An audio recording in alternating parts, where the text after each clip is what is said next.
नमस्कार. प्रथम गेल्या आठवड्याच्या व्हिडिओला तुम्ही खूप छान प्रतिसाद दिलात. त्याबद्दल तुमचे खूप खूप आभार. त्या व्हिडिओवर फडके सरांनी अशी कमेंट केलेली आणि त्यात ते म्हटले की तो व्हिडिओ पाहून त्यांना ते जेव्हा UK मध्ये शिकत होते ते दिवस त्यांना आठवले. आणि ती कमेंट वाचून मला अत्यंत आनंद झाला आणि मला खूप स्फूर्ती मिळाली. त्यामुळे प्रथम थँक्यू त्या कमेंटबद्दल. आणि ती कमेंट वाचून मी जेव्हा UK मध्ये शिकत होते आणि रादर त्या घरात मी ज्या स्टुडंट अकोमोडेशन मध्ये मी राहत होते ते दिवस मला आठवले आणि मी म्हटलं की ह्या आठवड्याचा व्हिडिओ मी त्यावरच करेन. तर आजच्या व्हिडिओमध्ये मी तुम्हाला दाखवणार आहे की मी मास्टर्स करत असताना, मी UK मध्ये शिकत असताना मी कुठल्या घरात राहायचे, ते घर एकंदरीत कसं होतं, ती वास्तू कशी होती, ते सारं काही आपण पाहूयात.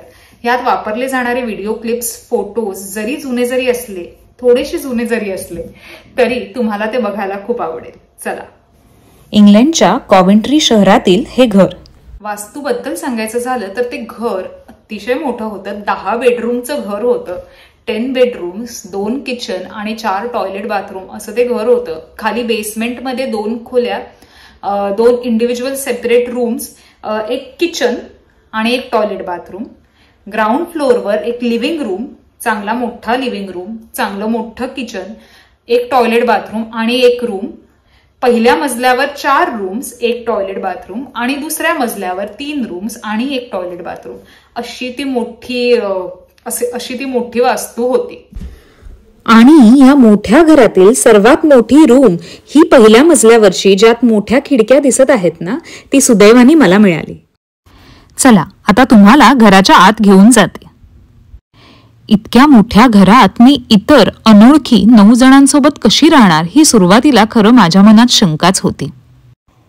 शिरल्या उजव्या बाजूला लिव्हिंग रूम आणि समोर थेट आपण चालत गेलो की किचन असं होतं.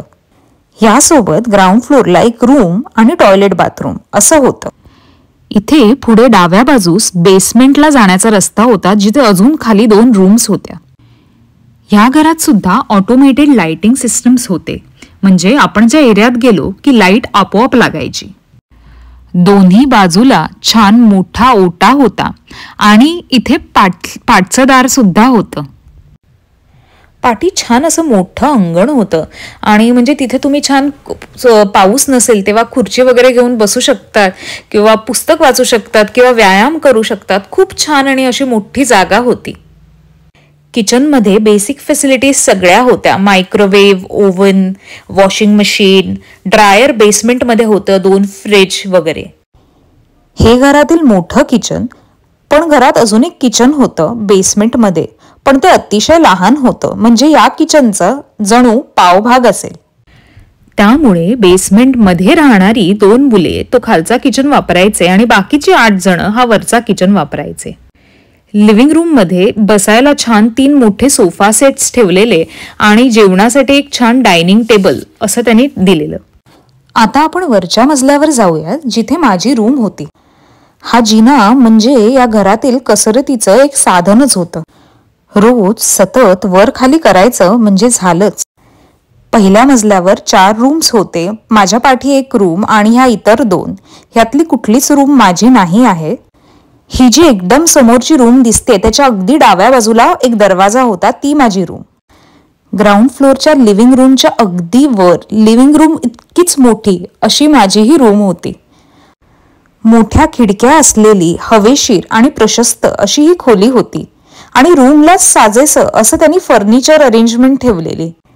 सिंगल बेड जरी असला तरी स्टोरेजसाठी खूप जागा होती. ही टेबल खुर्ची माझ्या सगळ्यात आवडती. इथे बसून मला अभ्यास करायला खूप आवडायचं. जेवायला सुद्धा मी या टेबल खुर्चीवरच बसायचं. मात्र आमच्या मजल्यावरचं हे टॉयलेट बाथरूम अगदी साधं होतं. आम्ही 4 जण हे शेअर करायचो. तर ह्या ज्या 10 रूम्स होत्या त्या स्टँडर्ड रूम्स होत्या, ऑन स्वीट नव्हत्या. अजून एक कमेंट आलेली की मॅन्स 406 असं ते युजर नेम होतं आणि त्यांनी कमेंट केली आहे की ऑन स्वीट हे काय आहे ते इतरांना सुद्धा कळलं पाहिजे असं म्हणून ते सांगा. तर ऑन स्वीट म्हणजे बेसिकली ज्या रूम मध्ये टॉयलेट आणि बाथरूम अटॅच्ड असतं त्या रूमच्या आत असतं, म्हणजे ते इतरांसोबत शेअर करावं लागत नाही. त्याला ऑन स्वीट रूम म्हणतात इथे. आणि ते म्हणजे आपल्या मास्टर बेडरूम सारखं. आपण आता मुंबईत कसं 1 BHK 2 BHK 3 BHK वगैरे असलं की 1 किंवा 2 बेडरूम्स मास्टर बेडरूम असतात, म्हणजे बेडरूम आणि टॉयलेट बाथरूम आत असतं.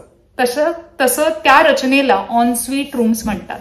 तर ह्या ज्या मी घरात राहत होते तिथे कुठलेही रूम्स ऑन स्वीट नव्हते. सगळं टॉयलेट बाथरूम आणि किचन हे सगळं शेअर्ड होतं आणि तुमचे जे इंडिव्हिज्युअल रूम्स होते ते तुमचे फक्त स्वतःचे होते. पण घरात 10 जण असल्या कारणाने कधी कधी घरात असा ऍब्सल्यूट पसारा आणि अस्वच्छता असायची आणि कधी कधी अशा पसाऱ्यात सुद्धा राहावं लागायचं. पण ह्या वास्तूनी घराने खूप दिलं, खूप शिकवलं, अनेक आठवणी दिल्या. मला रोज घरातून असं सुंदर सनसेट दिसायचं. अनेक मित्रमैत्रिणी दिले आणि समृद्ध करणारा अनुभव दिला. व्हिडिओ पाहिल्याबद्दल खूप खूप धन्यवाद. मी आशा करते की तुम्हाला व्हिडिओ आवडला असेल तर लाईक करा, तुमच्या मित्रमैत्रिणींसोबत शेअर करा आणि सबस्क्राईब करायला विसरू नका. खूप खूप धन्यवाद.